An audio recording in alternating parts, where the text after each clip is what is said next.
Welcome back. Episode 18 of Blast Under Stash. I'm off my hiatus of 2 weeks. I'm back for this week, be gone next week again. And we also have Mike. Why don't you go ahead and give us your quote there? All right, glad to be back, guys. Back in the swing of things here. And here is my quote. They say your whole life flashes before your eyes when you die, and it's true, even for a blind man. Daredevil. Gotta be Daredevil. From 2003. Oh, the Grammy, the Oscar-winning Daredevil. Hey, I admit when that shit came out, I liked it. It's still good for a good cheese movie, you know. Yeah. I mean, nothing compared to the TV show now, but back then it was good.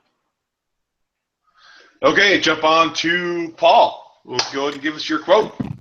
My quote is, I'm going to be naughty. I'm going to be a naughty vampire god. That doesn't sound like Blade. That's the movie. That's the movie? Yep. The bad guy, Deacon Frost, his assistant, is the guy that plays Bullock on Gotham Now. He says it. Oh, okay. Yeah. Donald Logue, I think's his name. Yeah, Donald Logue. Okay, moving on to Jeremy. All right, my quote is, I believe what doesn't kill you makes you stranger. That's got to be Joker from Batman or Dark Knight. Yeah, it's no secret with me. It's going to be Batman. Most likely. Okay, so mine's from a movie. It turned into a comic, but that's the only I think of shorthand because I didn't look one up prior. But Germany has just declared war on the Jones Boys. Indy 3. Yep, Indiana Jones 3.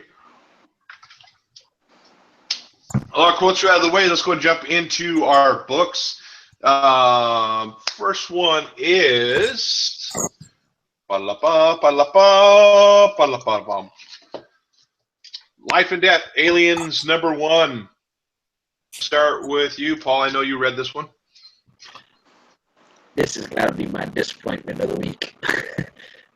20 years, at least, Dark Horse has been putting out good Aliens and Predator books, and this one, I'd say the story was bad, but there wasn't one. I mean, you're thrown right in, you get introduced to all these characters. Well, you don't not introduced to them. They don't tell you who they are, you don't know where they are, you don't know what they're doing. And although one of them looks kind of like Squirrel Girl for some reason. And I mean, it's just, the art was okay, but it wasn't, anything to write home about. And couple that with just a story that you don't even have any idea what's going on the whole time. I would be definitely blasting that. Mike, you haven't got it yet. Jeremy, you didn't read this one either? No, I didn't get that one, but just because Paul blasted it, I'm going to blast it too. Now, I don't have much of experience between the Dark Horse Aliens book, so I have nothing to compare to in the past. But I have the same. It just like it dropped you right in there. There's no character development period, so I feel nothing for these people. I mean, they're just run through and getting snatched up.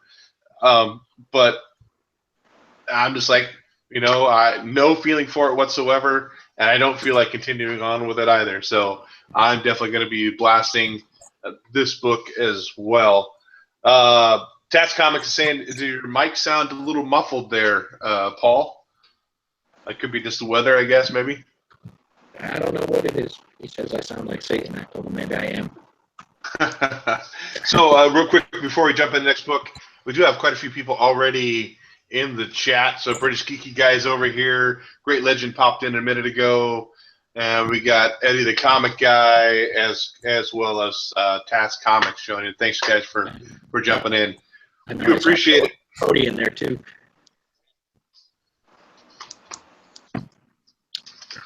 How am I sounding to you guys, by the way? Just You're a little gravelly. Sound like you've been like Tom Waits kind of kind of thing going on. Book number 2. We'll start with you, Mike. Cyborg number 1. Cyborg number 1. You know, for not knowing a whole lot about Cyborg other than really the basics, I actually love this book because you learn like his powers, and that he could. There's one scene in here where he's on his little dinner date or whatever, and she's like, "Well, let's go into this jazz bar." And he's like, "I don't need to. I have all that shit in my mind anyway." So it's cool learning about this Cyborg character, and it's slowly becoming one of my favorites in DC. The book itself was kind of boring. It's just Cyborg hanging out with I don't know what she is, his girl, and like I said, as a new reader to Cyborg, this is really good. I love the art in it. The art's really good. And I'm stashing this one. Jeremy, on to you.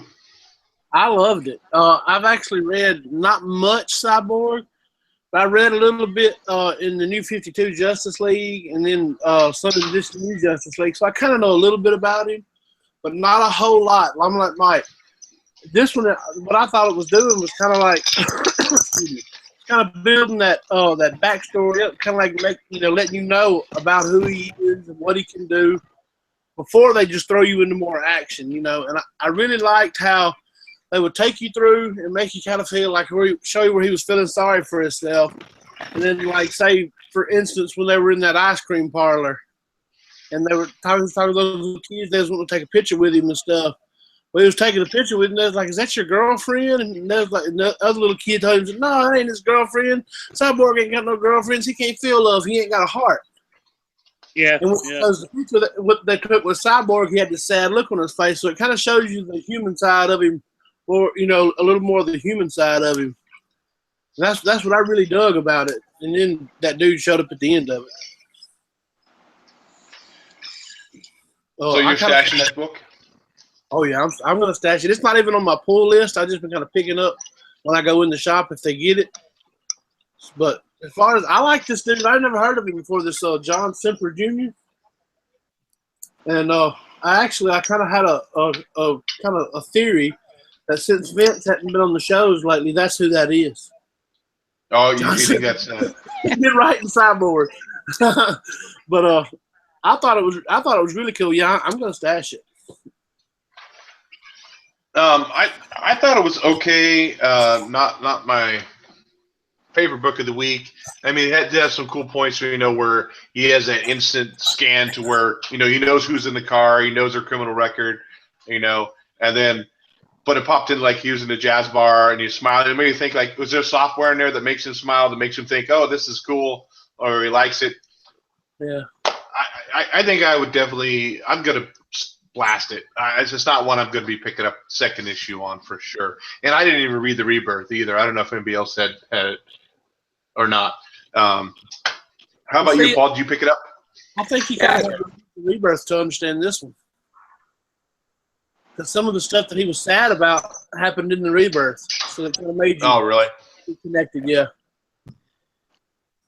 I mean, I liked it. It wasn't, like you said, it wasn't my favorite book of the week, but I thought the storyline was good. I like that they're showing the struggles he's having as far as, his emotional side with the jazz and everything. And, one thing that people always used to say about DC, and that's how the Marvel age grew, is they showed the human side of their characters. And I think, DC's starting to do that more and more. So, I mean, I am going to stash it. It wasn't the best book of the week, but it was okay. Yeah.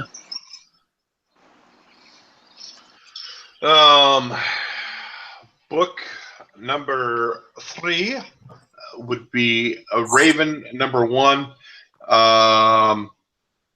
Jeremy, did you pick that one up?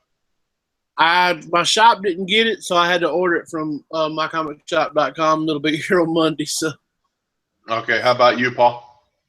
Yeah, I picked it up. What Wasn't was your take? particularly impressed. I mean, I about 3 pages in, I thought I was reading Gotham Academy. So I mean, it was just.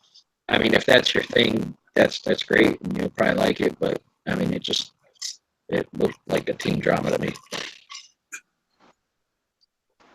Were you going to pick up issue 2? Probably not. How about you, Mike? Yeah, Raven. This is another character I was unfamiliar with. But like after reading this, I really didn't care. I wasn't sure the extent of her, what her powers were or anything. Like Midwest said, it was like a teen drama on the CW that I give two shits about. So I will not be picking up issue 2, and so I'm blasting this book. I'm in the same boat. As soon as I saw the cover, it's kind of a cool looking cover. But as soon as I saw like the book, it's Sins of Our Father. That's the book Sins of the Father. She's holding it on the cover. I knew it was going to be some kind of teenage goth. I mean, she's kind of a goth character in a way, anyhow. But be like a teenage drama. My parents don't understand me. People don't understand me. And I knew it was going to be that kind of book. It didn't really grab me. Without even reading it, I kind of knew that. So without even reading it, I kind of expected that going in. The only thing I really know about her is what I saw in that that animated movie. I think it was Batman versus Robin, where he sends Batman sends Damian to the Teen Titans. Batman versus Robin, that's what it was. And he sends Damian to the Teen Titans, and he kind of like teams up with them. And supposedly her daddy was this big like demon, kind of like the devil.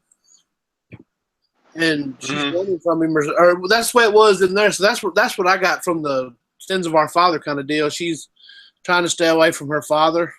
Her daddy's like this big demon, and he keeps coming after her. So, yeah. I don't know how she got on Earth and with the Teen Titans or nothing like that. I don't really know much about the character. That's just what I saw on that show. But I don't know if I pick it up or not. I just picked it up just to read it. She had that goth thing going on down to the fishnets with the strategic slices in them, and Yeah.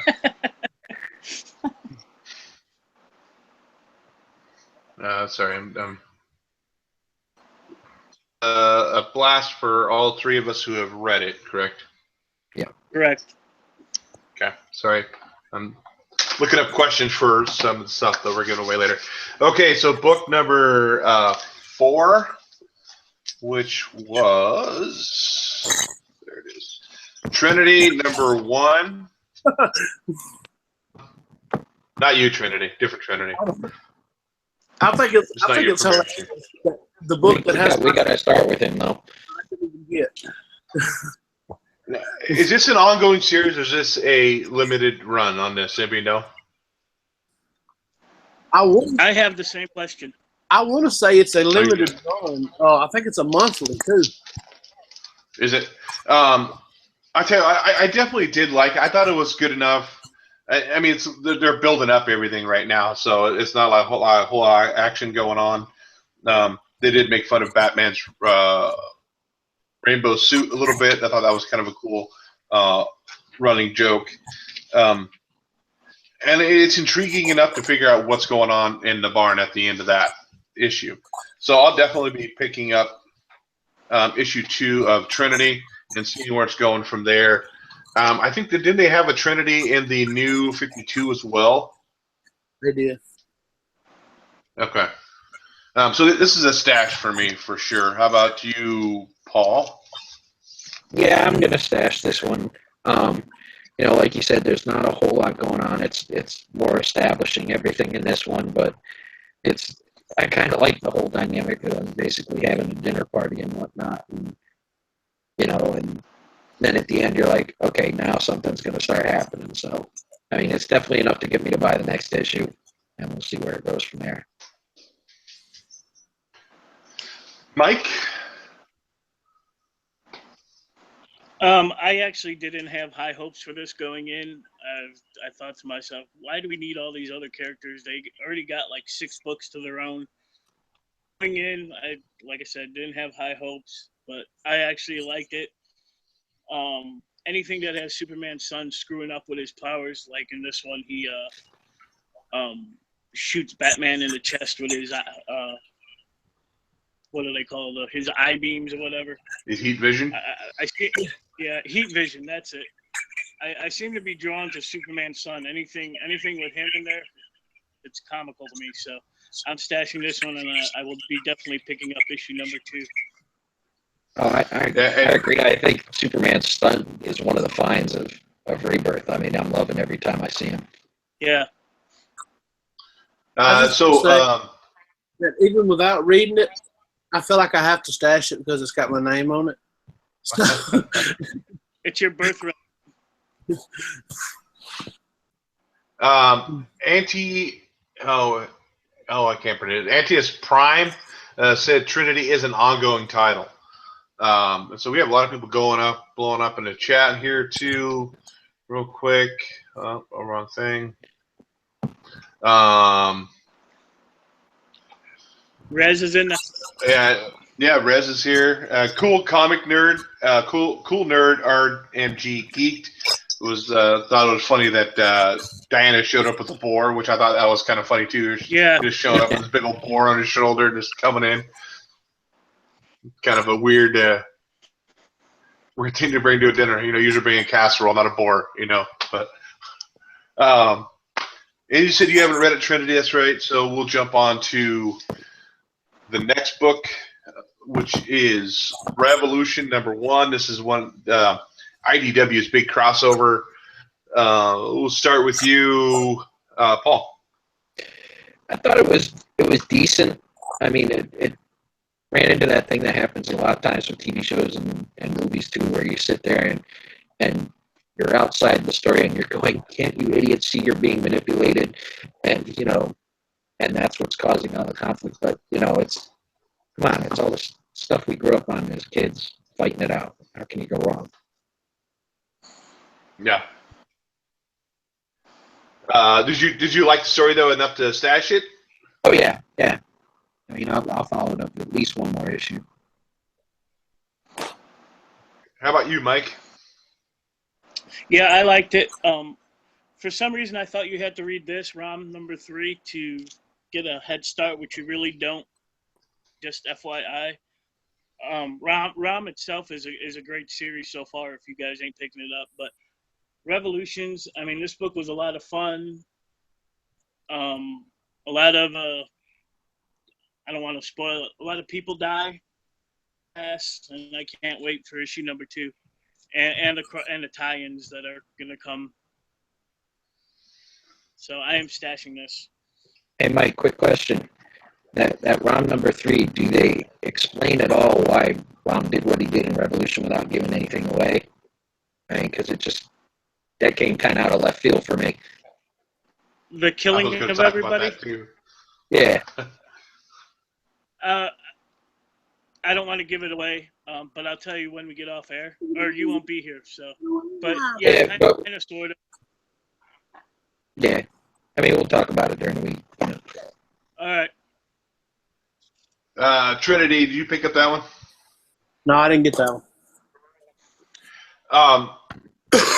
So I thought it was pretty interesting. I didn't want to give away a whole lot either, but it's like the Joes are like really predicting like the Transformers are doing bad shit, and and the Transformers are just like being fairly non-violent as possible, shutting down their machinery or whatever so that they don't get attacked or communications. But I don't know anything about ROM. I know it came out in the late 70s. It was kind of a promoted toy business, I think. Is that correct? Yeah. The original ROM. I'm not sure about the toy, but I remember the series back in the day. Marvel had it back then. But again, too, totally out of left field. He's coming out and start just blasting. Like, what in the hell is this? Dude, I thought he was supposed to be a good guy. Well, if you know about Rom, there might be a reason why he killed them people. So. Oh, so you really have to read the How many issues is it right now in ROM on the new IDW? Issue 3 I think it's came out just the with 3. Revolutions. Maybe I have to pick up that maybe to understand what's going on, because I was like, what the hell? You know, some pretty big people actually die, you know, and so it's like maybe we're hyping it up for people to pick it up, but Yeah, it was okay. There's a whole reason Ron is on Earth Go ahead. right now. So I am happy they are representing Oregon in this book. They're in Portland, Oregon. You know, it's far north of me, but still, it was fun to talk about. On the page previous, it said Oregon, you know, talk about the ore. And I thought, oh, that kind of sounds like Oregon. All of a sudden, bam, they're in Oregon. I'm like, oh, that's cool. So, I mean, reading this book was cool kind of little like nod to us. reading this was kind of like when I watched the first the actual Transformers animated movie back in the 80s. You know, after years of watching a cartoon where nothing ever happens, the first 10 minutes of the movie, like half the Transformers get killed, and I was like, wait, what? And that's kind of what happens here. People are just like getting slaughtered all over the place. Do you guys remember the, let's go off topic a little bit. Well, I mean, G.I. Joe's, but G.I. Joe the movie, when that came out? Oh, yeah. the Unfortunately. animated, Yeah, the animated. yeah, that I love that shit. Is that the one with, the Cobra That's guy? Sergeant Slaughter. I know they go to the Mentor. Cobra Law. They go to like Cobra Law, and they had that dude with the big wings or whatever. Yeah. Okay. Yeah. Jumping on. Probably the next couple books you haven't picked up either, Jeremy. I know we're going to talk about Night of the Monster Men here coming up. 7 to Eternity by Image Comics. Start with you, Mike. Man. For me, this book had way too much going on. This book for me was the artwork. The artwork is. I'm gonna go ahead and show you guys because How much was that book, Mark? how much was it? It was $3.99. But like, there's just so many characters, so many things happening. I just couldn't get into it. Awesome stuff going on. Art looks But awesome. this is a blast for me. I didn't have a clue what was going on. Maybe I didn't read it good enough, but Okay. It took me a little bit to get into because I was trying to figure out what was going on. You know, I don't probably not verbatim, but like praying to the mud or whatever it was in there. And then they had that main character at the end. I thought it was good enough to figure out maybe to go to the next issue to kind of figure out what was going on, if he's actually going to do this villain's bidding or if he's going to defy him or not. So I think it's good enough to try to pick up issue 2 and follow that, and then if it doesn't grab me by then, I think I'll blast it. But for the first issue, I'll definitely stash it. How about you, Paul? Was not able to get that. I got one more Okay. else, yes, I can check with, but the one I went to didn't have it.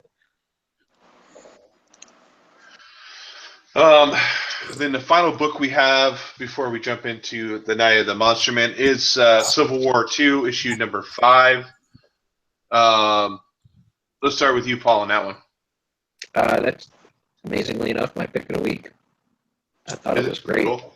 Yeah, I mean the story was good, especially for Marvel lately. I haven't been impressed with a lot of their stories lately, and the art was great. I mean, it was just, you know, and it's you know, you buy your Civil War comic, it's what you pay for. You know, you got everybody going at it, and it was a really good time. So I would definitely stash that. How about you, Mike? my pick of the week as well. Like Midwest said, pure total action throughout the whole thing, and a big cliffhanger at the end. And yeah, in it right now. Not the tie-in so much, but the main story. I'm loving it. So stashing this one. Yeah, I don't think I've read any of the tie-ins other than that one we did for the Hulk one where he's going through. No, it was the one with they're reading Bruce Banner's will. You know, that whole. Oh yeah. That whole roller coaster ride of emotions that we I think that's the only tie-in I read. The Fallen, that was it. The What's Fallen, that was the name of that book. Yeah. I was trying to figure out. We did both of them. We did Fallen and we did the one where it was the courtroom. Yeah. Oh, with Daredevil? Yeah, with Daredevil and the trial of Hawkeye. Yeah, this one I thought was really good. It's been kind of hit and miss so far in the Civil War storyline. You know, a couple dramatic endings. This has a pretty good one. They've definitely kind of hinted a lot, you know, the Minority Report kind of stuff. You know, you can't prosecute somebody if they haven't done it yet kind of thing. And this has a big, huge twist like that at the end where they're detaining somebody because of something he hasn't done yet. But that whole big splash page at the end was pretty badass, I thought. Yeah, that splash page, I was like, that is awesome. But we can't talk about it because it'll give it away. Yeah. I mean, people could buy it, so Marvel will keep the $4.99 price tag. I'm sorry, I keep going off on Marvel and their freaking prices. Don't get me started on that. We'll be here all night. I think that's the only Marvel book I actually got this week. So they're not on the list here, but Jeremy kind of want to talk about them too to give him opportunity.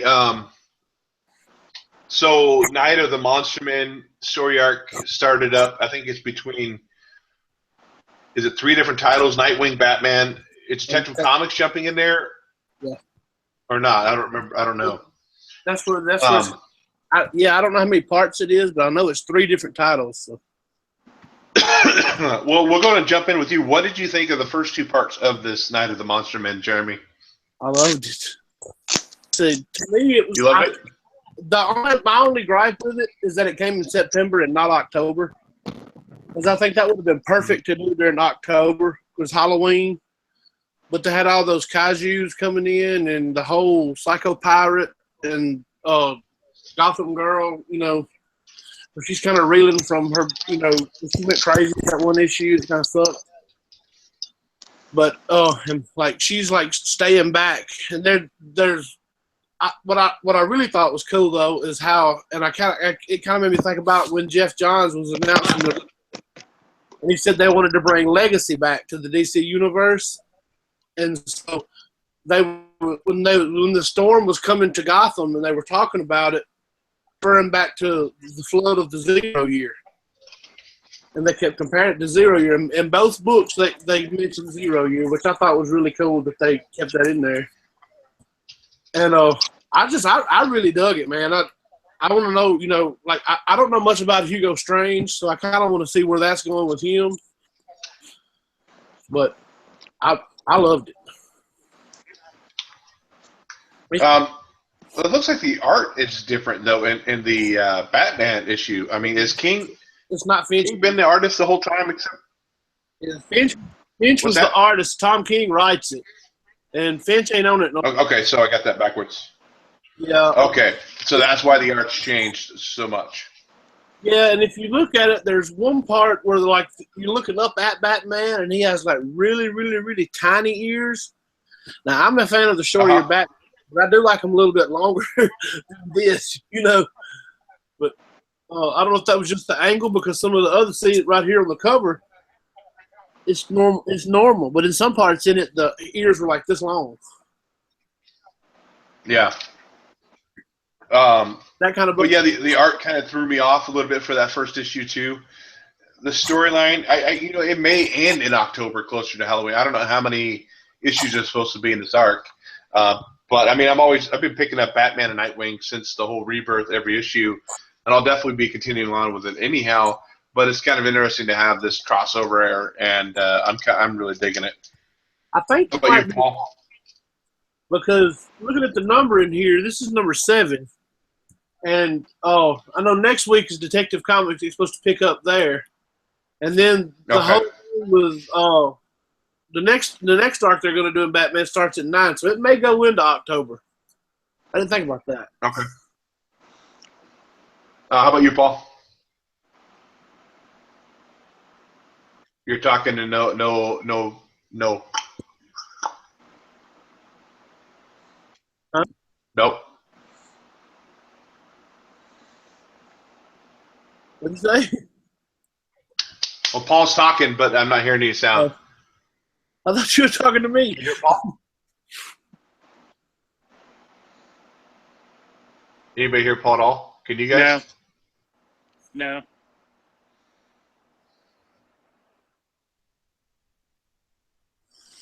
Mike, until Paul figures out his audio situation. What about you, Mike? What do you think of? I'm gonna be the dark horse here and say I'm not feeling this story with these giant creatures. Just didn't feel like Batman to me.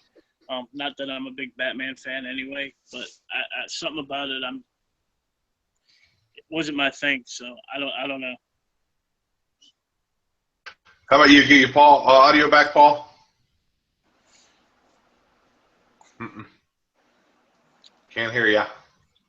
Hang on, you just having problems. Yeah, he may be having problems. Okay, well, I'll go ahead and I should have given this code away when we reviewed Trinity or right after, but I have a code to the again Oscar-winning Batman v Superman, the Ultimate Edition. So if anybody wants this code, if you haven't got it yet, I'll give it away here. And all you got to do in the chat, I'm not going to post the code in the chat. I'll just have somebody answer a question, and I'll email them or in the Hangout send them a message with the code.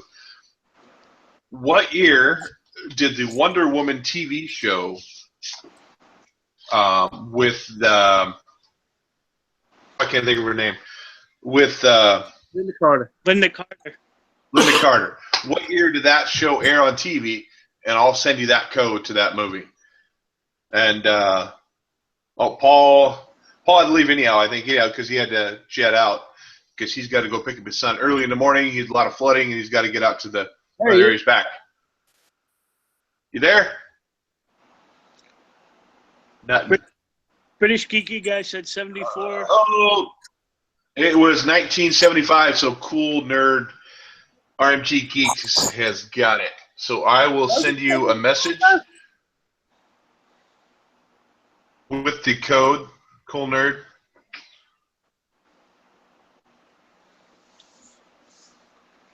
We can't hear you, Paul, still. I know you got to jet out of here, too. So, you sign language?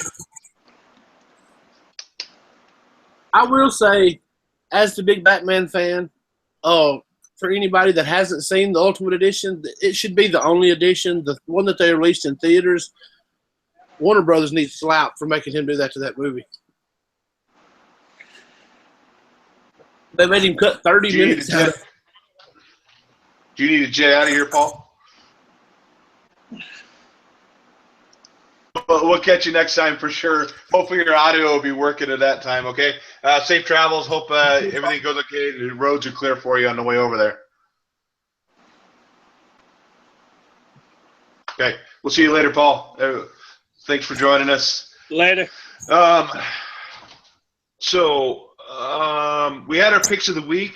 Anybody else have any other comics you wanted to kind of chit-chat about real quick? I'll start with you, Mike. Yeah, first off, I'm going to let it be known right now. I've never actually read a Hellboy comic book in my entire life until I read this one, Hellboy, and a BPRD, Black Sun. This was really good. I love the Hellboy movies, and this fit right in. So, yeah, if you're a fan of Hellboy, this was really good.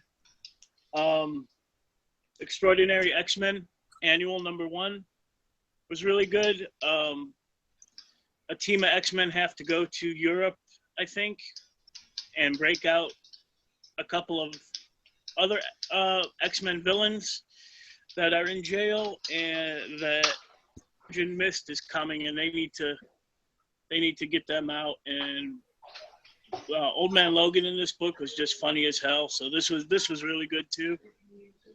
What else have I read?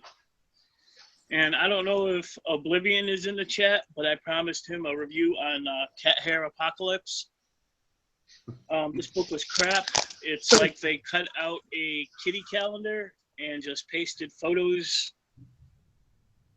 on Mad Max pictures. I don't know if you guys could see that. Yeah. Who run Bartertown? What's that? Good.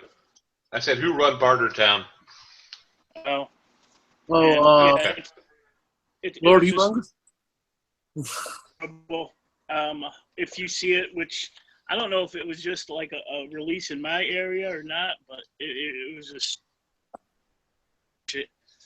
But yeah, that's all I got. I have to ask you though, Mike, when you read that Hellboy book, did you read it in Ron Perlman's voice? I did. I actually did. And you know what? After I read, I was like, God damn it! I need to watch Hellboy and Hellboy 2. So With his right-handed doom. I actually have Hellboy chilling right up there. Oh, you do? How about you, Trinity? Any of the books that you picked up you wanted to give a quick shout out about?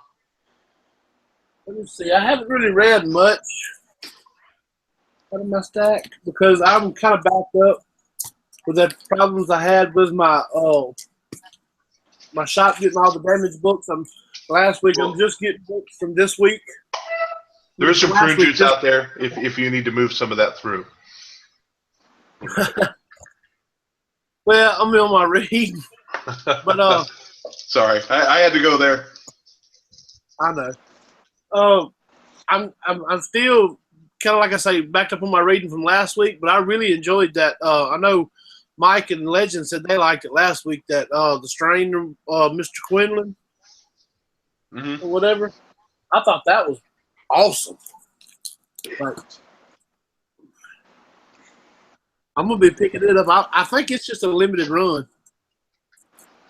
but I'm not sure.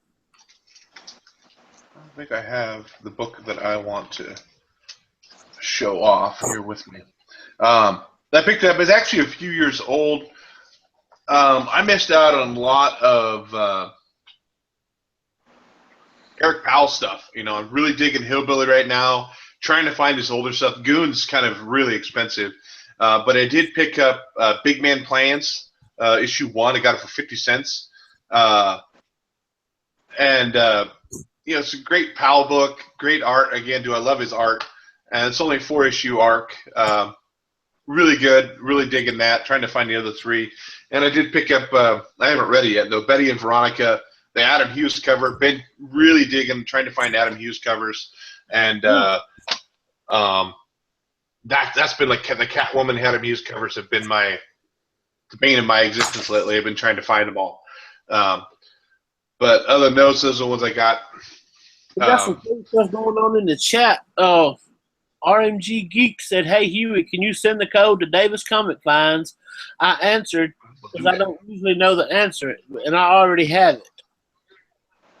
That's awesome, man. So Dave Comic Finds. I will send it to him. Oh, I'm covering up my stuff here. So let's jump into movie and TV review. So anything you guys watched this past week or 2 weeks, comic related, you want to kind of give a little talk about? Let's start with you, Jeremy. Nothing that I really watched. I found some news that might be interesting, though. Are they saying that John Bernthal's The Punisher might show up on Agents of S.H.I.E.L.D.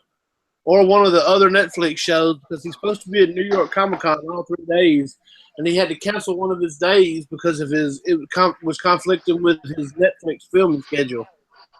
Mm-hmm.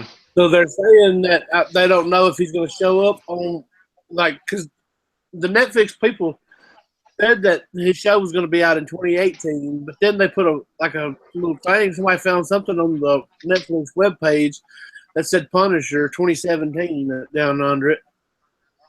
And I think it's been took down since they screenshotted that. But now they're saying they don't know because somebody, Jeff Loeb or somebody said they'd like to see him on like crossover, one of the other other Marvel shows on like regular TV, which would be Agents of Shield. So I would love to see all those characters cross over into the Infinity Gauntlet movie that's coming out. You know, people say, "Oh, it's not going to happen because they're TV and movie."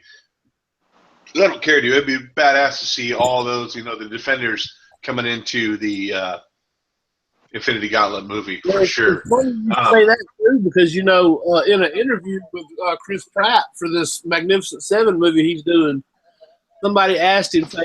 They said, "Would there be any character from the Marvel TV shows that you'd like to see cross over into the movies?" And he said, he was looking around to see the people around him. He said, "I don't really know what I can say to get me in trouble with Marvel." He said, but one character that I was always a huge fan of when I was a kid and would love to do some screen work with him would be the Punisher, Frank Castle. I'd like to see Frank Castle show up. So, oh, really? Yeah. I think, especially Bernthal. I think it could. Yeah, it definitely could. Yeah, I said I got to meet John Bernthal. Didn't get his autograph or anything, but it was still really cool to go up and meet him, shake his hand, and just move on. I can't believe there are like 8 to 10 people in line waiting to see him. So wow. I'm like, oh shit. And that was early in the morning. That's right when the con opened too. I was there like 15 minutes after it opened. So I just ran in. I'm like, what the hell, dude? I got the time. I was waiting for Bruce. And just, so, you know, it was pretty cool. For me, I just watched the other night, I watched the new TMNT Out of the Shadows movie. It was okay. It was entertaining enough. Krang was okay. Hated Casey Jones. I'm a big fan of the original Casey Jones from the 1990 Ninja Turtle movie. I don't know what else to say other than that. And I actually have the digital download code for this too. But and I'll do the same thing. I'll do a trivia. Who was the actor that played the Casey Jones in the 1990 TMNT movie? And I will give you that code right there for that one.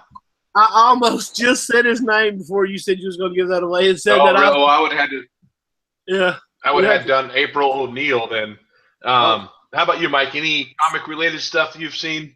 The day I actually got back from Chicago, they put season 2 of Gotham on Netflix, and I'm absolutely loving that.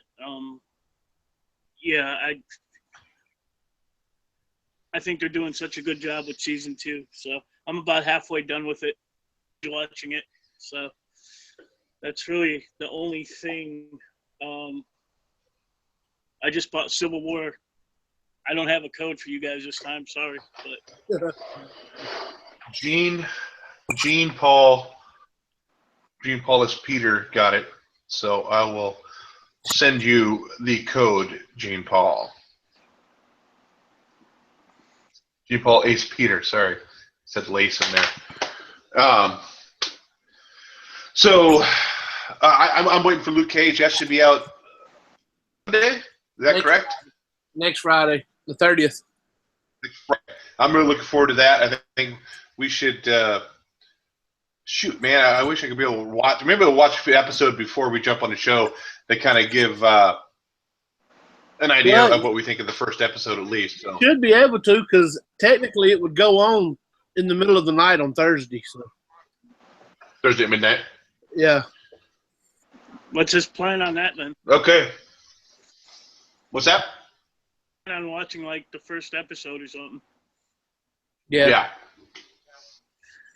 So now we jump into somebody's favorite time of the night. It's Shut Joe Funko Mouth with Grandpa. Go ahead there, Mike. A Funko Mouth, man. I've been missing this. Not a lot of news, probably. No one's already heard with the New York Comic-Con waves coming out. Of course, in Wave 1, we have Shane, the first ever first time ever, Shane's gonna be a Funko Pop. I'm gonna be trying to get that one. A lot of these, like the San Diego Comic-Con ones, they'll be ending up in stores. I think Shane is one of them that will be. Jane from Twilight, that's another one. Pilgrim Pops. To one of them's 100 pieces and one of them's 1,000 pieces. I'm a big Scott Pilgrim fan, so I give 2 F's about that. And there's a Dragon Ball Z Super Saiyan Trunks Pop coming, and he should be in stores as well when the hype is all over. Wave 2, you got White Lantern Batman. We already have a White Lantern Batman, but this one is going to be a new body sculpt. So, and then I think what book was it in? Oh, I can't remember. You had mentioned, Huey, you had mentioned the Rainbow Suit Batman. That's actually going to be a Funko Pop. That was in Trinity. Oh, that was in Trinity. Yes, it was. Yeah, they were making fun of that. A new Suicide Squad Pop is coming that everybody, because we can't get enough of Suicide Squad. It's a new Joker, and he's going to have, like, grenade damage on the side of his face. There's going to be a Killing Joke Joker where he's got his Hawaiian shirt on and the camera. I'm going to be looking to get that one. Batgirl in a new pose, and another iZombie, Olivia Moore. This time her hood is up and she has red eyes. Wave 3, get yet another Deadpool, and he's going to have a chef's hat on. Like, I care about that. One that I'm really excited for myself, I don't know, any X-Men fans out there, they're going to have Kitty Pryde with Lockheed, the little purple dragon. So I'm going to be looking to get that. And limited to 500 pieces is there's going to be a Thanos Dorb. It's going to be one of the extra large Dorbs. I would like to get my hands on that too. I'm not a big Dorbs fan.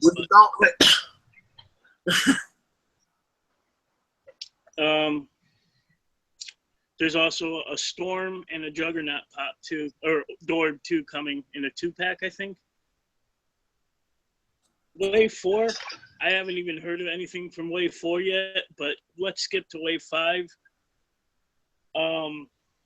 Couple Nightmare Before Christmas ones. There's going to be a I can't even say his name. Behemoth. There we go. He's got an axe in his head. Sally, she's going to have her little devil cat with her. Barbosa from Pirates of the Caribbean. Can't talk tonight. He's going to have his little monkey. There's a character called Briston from the new Star Wars Rogue One. He's going to have a pop. And from everybody's favorite Star Wars film, The Phantom Menace, Qui-Gon Jinn's getting his own pop. Limited to 2,000 pieces. That's it for the. They have announced Conan the Barbarian pops coming in 2017. I knew that was coming because they announced Red Sonja pops. So, and for all you Call of Duty lovers, new pops for that video game is coming now. I'm not a fan. That sounded condescending right there. All you Call of Duty lovers. I'm not. Did you see? You might have said it and I missed it. Did you miss the Indiana Jones ride pop? Yeah, I skipped over those. Okay. I have a bold prediction that I want to make, and this is just off my own speculation. You can take it with a grain of salt. But like forever ago, it seems like there was a leaked thing where somebody pre-ordered a White Lantern something at GameStop, and nobody knew what it was. And all GameStop knows is that it says White Lantern. They don't know what it is or when it's coming, but you can go pre-order. You can put money down on it, and I did. I put my money down on it. Now this White Lantern Batman shows up. I'm thinking that the White Lantern that they had for pre-order was the White Lantern Batman that they showed, and it's going to be a GameStop exclusive. Yeah, probably. A lot of these will be exclusives, just like the San Diego Comic-Con ones were. Yeah. But you know something else that brings up them making a White Lantern Batman and making it like a GameStop exclusive. You mentioned they made the other White Lantern Batman. That was like, was it Fugitive Toys or Gemini Collectibles that they made it was exclusive for? That's kind of like a slap in the face to them people. Yeah.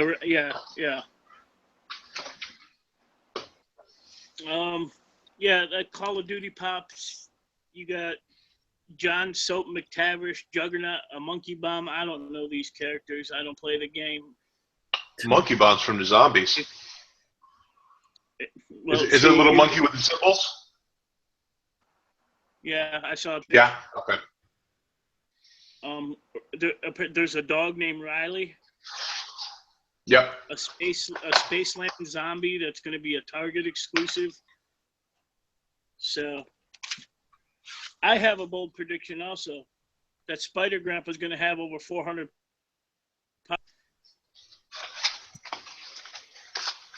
I don't know if that's so bold. That's just a reality.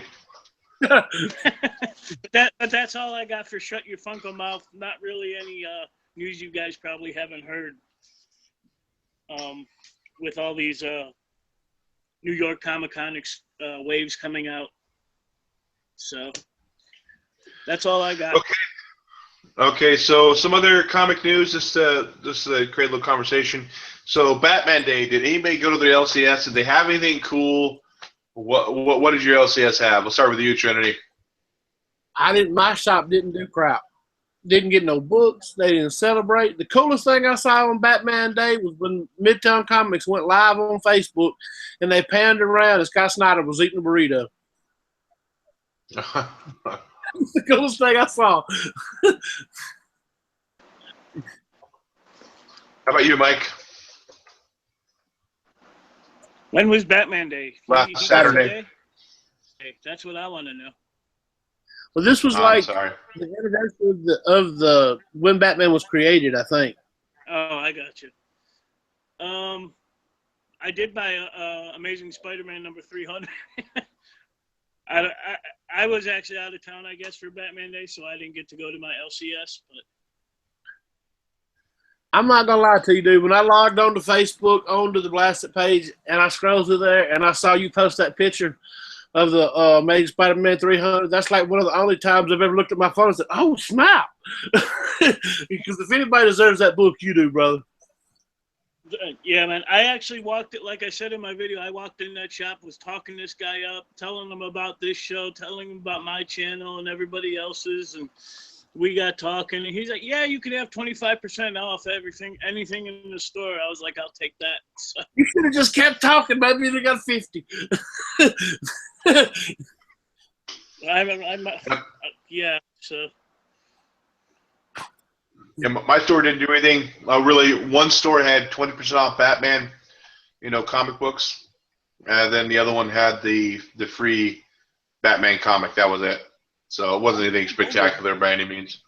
I wanted to Midtown Comics had the best celebration, though, I think, by far. If you was in New York, you would have had the time of your life, but they had. I think me and BGG should push for a Spider-Man Day. If you can figure out how long ago he was created, and whenever he was created, on the anniversary of them, they should do one because Spider-Man, he's huge. I mean, just big as Batman, any of them. So I mean, that's too much thinking. This year was Batman's 75th anniversary, though, wasn't it? Was it this year? I think it was, yeah. Yeah, I think that may be why they did that, because it was 75 years. Yeah. I might skip that one. So I read an article today talking about the DC entertainment universe or movie universe was saying that they've dropped the ball on the past couple movies with the Batman v Superman as well as the Suicide Squad, and they're hoping to make amends by those. Jared Leto has publicly said that he hated the Joker that they represented on the movie. He was debating on even coming back. I would like to see somebody new in there. What is your opinion? Who do you think would be a good Joker coming in to replace Jared Leto? Everybody's got an answer. You can jump right in there. I think the guy. Has anybody seen season 2 of Gotham yet? That guy right in the beginning who was playing. I guess you wouldn't call him the Joker, but he was kind of the Joker. Yeah, I think he's coming back this season. I'm not sure. I mean, I thought he was amazing. I'll have to check it out. I haven't watched Gotham because I just can't wrap my head around a show based in Gotham City where there's no Batman. I had the same problem too. But once you get like midway through season 1 and, get that shit out of your head, go in there, with no Batman and, it's a pretty great show. Season 2 starts off great. Yeah. Check it out, man. I'll have to check it out. I don't know who would play a good Joker, to be honest with you, because the problem we run into is they're all going to be compared to Heath Ledger. And there is no really comparison because Heath Ledger set that bar so high. Like, I had high hopes for Jared Leto going into Suicide Squad, and whatever he says, he put that stuff on film. Like, that was just pure. That wasn't the Joker. I mean, you know what I'm saying? If you're gonna play the Joker, play him true to form. I mean, even Heath Ledger's Joker was kind of mirroring that New 52 kind of like craziness. You know what I'm saying? Even when Heath Ledger jumped up and jumped into that role, people were like, what the hell, dude? He's not going to do this. And he just blew it out of the park. I mean, they kind of do it with some of the other characters, like even Ben Affleck as Batman. They kind of like, what the hell? Ben Affleck as Batman, which I thought he did pretty good as Batman. But I hate the Jared Leto Joker. It's not the Joker that I want to see. I know he's trying to create a new character, and distance himself away from Heath Ledger's Joker or Jack Nicholson's Joker. But still, I think anybody they're going to try to replace him with is going to have that same competition of like people are going to compare him to, the Heath Ledger for sure. But still, though, if he would have played that in a way that kind of mirrored that New 52 crazy style Joker, where he's just killing people and he don't like the whole grill, and him like the tattoo on his face is damaged. Joker never had that. He didn't have all them tattoos and like I said, ha ha ha all over his body. That's what kind of whenever I first saw that, I was like, ooh. That's why? What's going on here?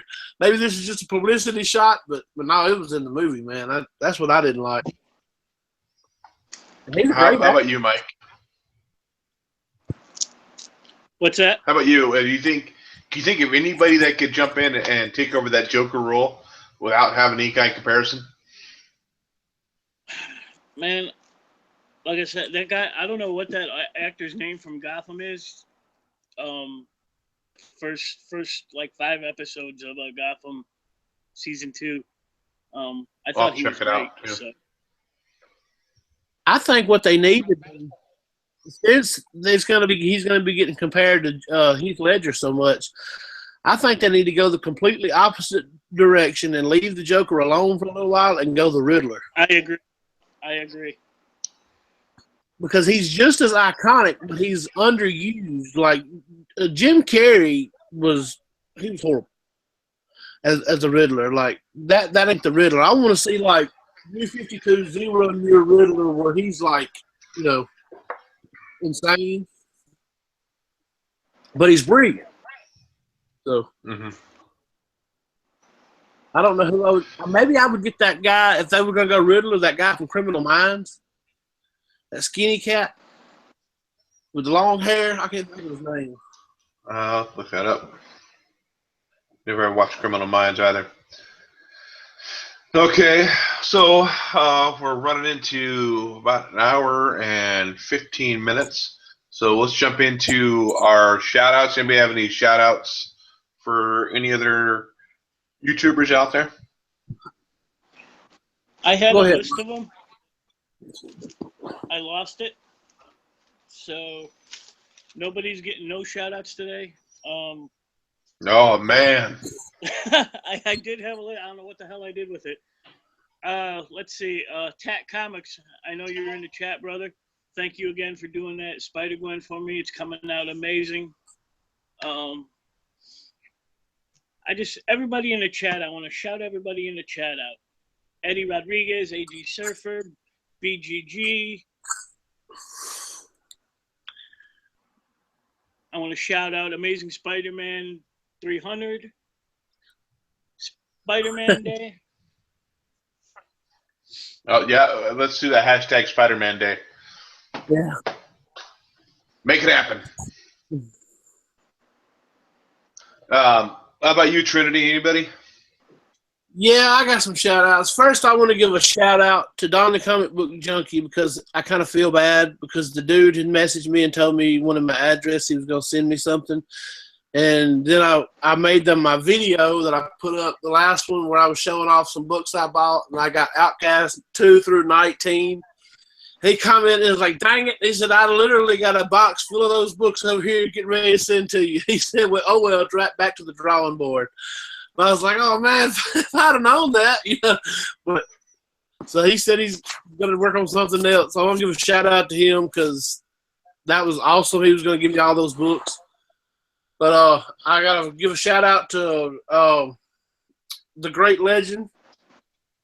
I bought some good books off his live auction last time he had that. I got some good stuff bought there. And I want to give a shout out to Hueys, Russ, and I've been chatting with them guys on Hangouts forever, it seemed like now. Some cool cats. And I want to give a shout out to Comic Noob. I know he don't get on here and do comics much anymore, and he's all up into hunting, but he's a cool cat. I miss Gary, man. I have another shout out. Have at it. I want to this amazing artist right here. Can you guys see that? All Trinitys. That's an up and comer right there, brother. Thank you, man. That's on my wall of fame back there, so everybody can see. Thank Along you, with brother. the pop I did buy from you. Yep. Where's your excited Spider-Man thing? Excited Spider-Man thing. Yeah, your light switch, man. Oh, let me get. Oh, you don't have to go up and show it. He's going to go over and fondle it now.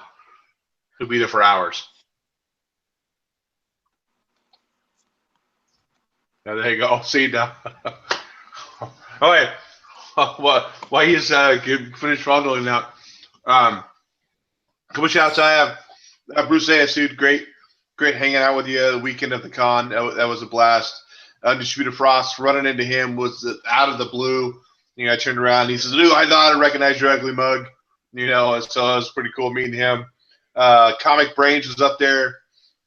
Talked to him a little bit, as well as I'm really hoping that in November I'm headed up to Eugene to go to the Eugene Comic-Con. I don't think it's going to be very big. I never have been to that one either. And hang out with Taz Comics for the weekend, and I think that's going to be a blast too. So that's all I got. So I think with that, we'll go ahead and close the range for this week's episode. We want to thank everybody for jumping into chat. It's been a good show, and thanks, Jeremy, for jumping in and filling in.